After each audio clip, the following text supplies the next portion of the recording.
Alayo nyanun gwaj Atin ka gidiyor malengol Alayo nyanun gwaj Atin ka gidiyor malengol Nyanun gari deng Atin ka gidiyor malengol Nyanun gari deng Atin ka gidiyor malengol Nyanun kwany madunri Atin ka gidiyor malengol Nyanun kwany madun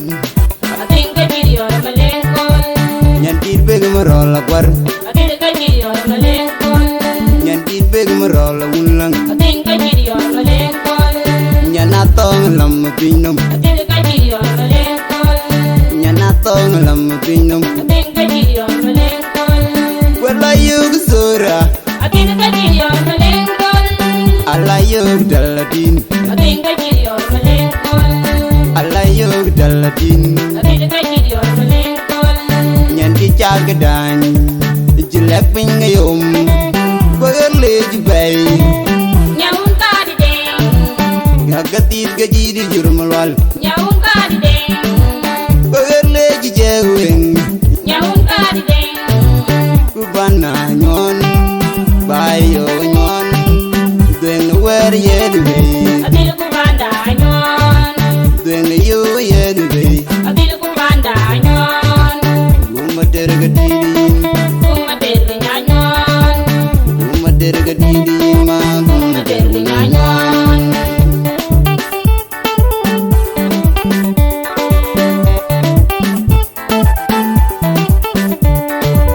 Jolago jilagam Wanagi jilagam Wodio jilagam Wanangong jilagam Biar majo jilagam Wanawing jilagam Garangong jilagam Wanalwel jilagam Walalu jilagam Wanyawir jilagam Dilgubana nyon Bayo nyon Dweng na wer yedway Atil ku banda nyon Dweng yu yedway Atil ku banda nyon Gumater gadidi ma Kumater nyanyon Gumater gadidi Kumater nyanyon Napagay banu Long mayom yabanu Pawilo yabanu Goranyon yabanu Dweng na wer yedway Atil ku banda nyon Dweng yu yedway Atil ku banda nyon Gumater gadidi ma Kumater nyanyon Gumater gadidi ma Gumater Kumater nyanyon Gumater gadidi Gumater unanyon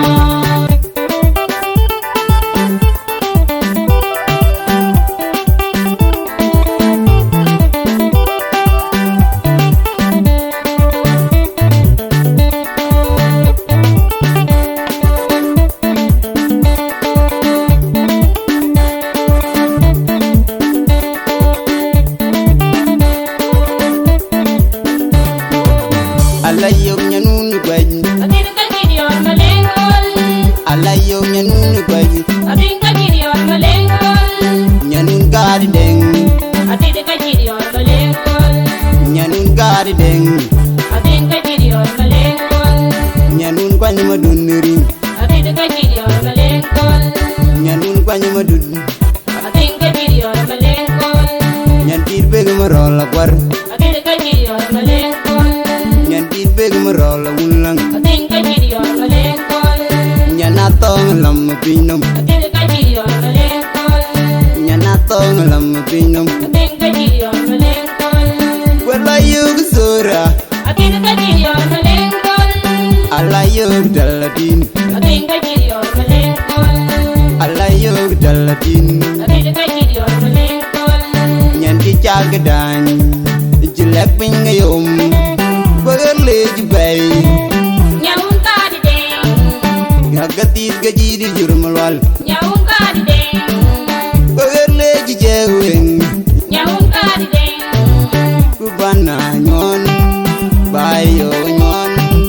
Dweng na wer yedway Atil ku banda nyon Dweng na yu yedway Atil ku banda nyon